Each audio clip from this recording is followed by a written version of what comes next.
Siapa sangka Kamboja dengan kuil-kuil megah dan indah seperti Angkor Wat sebagai simbol kejayaan masa lalu menyimpan salah satu tragedi paling kelam dalam sejarah umat manusia, yaitu pada tahun 1970-an jutaan orang Kamboja kehilangan nyawa bukan karena perang melawan penjajah, tapi akibat kekejaman pemimpinnya sendiri.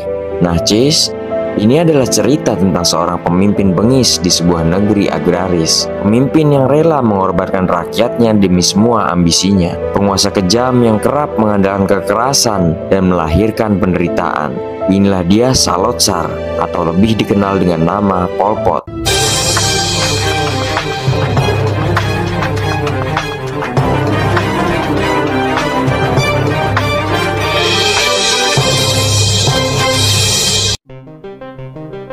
Lahir 19 Mei 1925 di Provinsi Kompong Tom, Kamboja, Pol Pot terlahir dengan nama asli Salotsar.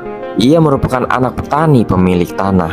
Ketika berumur antara 5-6 tahun, Pol Pot dikirim ayahnya untuk tinggal bersama kakak laki-lakinya di Phnom Penh. Di sana ia dididik dengan kurikulum bahasa Prancis. Sebagai siswa yang biasa-biasa saja, ia gagal ujian masuk SMA dan akhirnya belajar pertukangan selama setahun di sebuah sekolah teknik di Phnom Penh.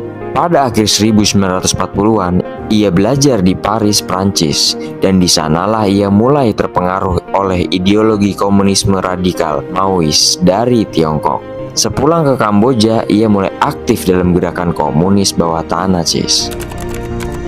Memasuki tahun 1960-an, Kamboja di bawah Norodom Sihanouk berhasil netral di tengah perang Vietnam. Sementara itu, komunis Kamboja, Khmer Merah, makin kuat.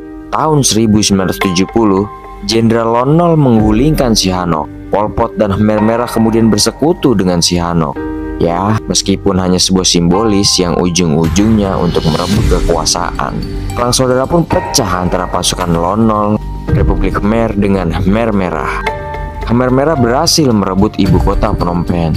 Pol Pot menjadi Perdana Menteri Kamboja dan mengubah nama negara menjadi Demokratik Kamboja.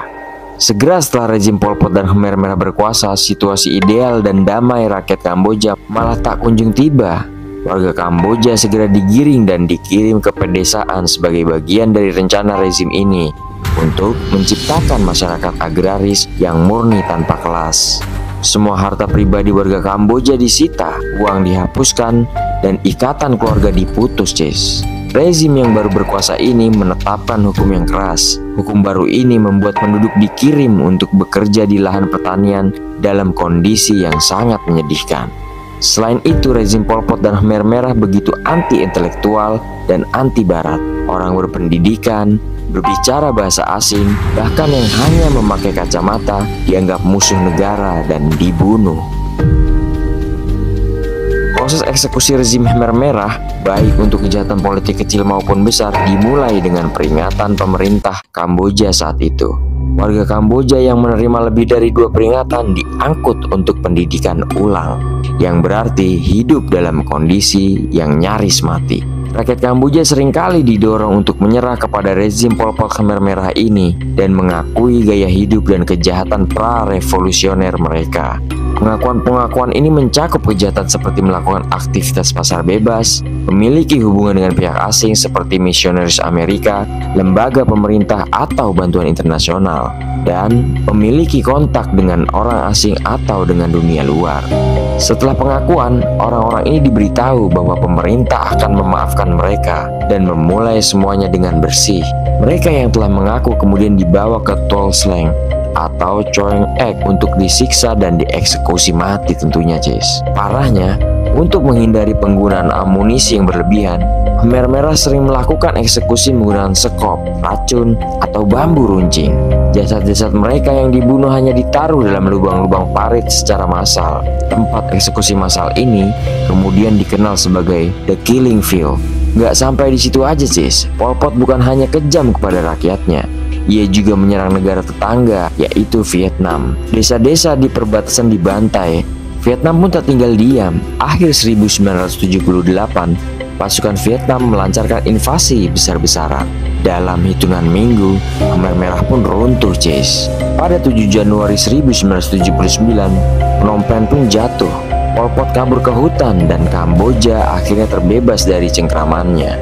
Semasa rezim Pol Pot dan Khmer Merah berkuasa, kerja paksa, eksekusi, dan penyakit semuanya merupakan bagian dari mimpi buruk rezim Pol Pot ini, Cis.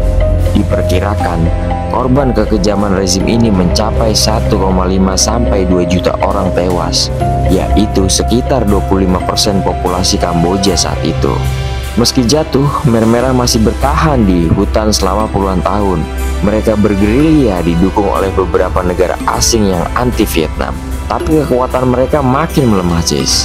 Tahun 1997, Pol Pot pun ditangkap oleh kelompoknya sendiri dan dijatuhi hukuman tahanan rumah. Setahun kemudian, pada 15 April 1998, Pol Pot meninggal dunia. Tapi bukan di ruang pengadilan, Cis, melainkan di ranjang sederhana di tengah hutan. Kisah Pol Pot dan Khmer Merah adalah peringatan gelap bagi umat manusia bahwa ideologi ekstrim jika dipaksakan tanpa kemanusiaan bisa berubah menjadi mesin pembunuh yang memusnahkan bangsanya sendiri.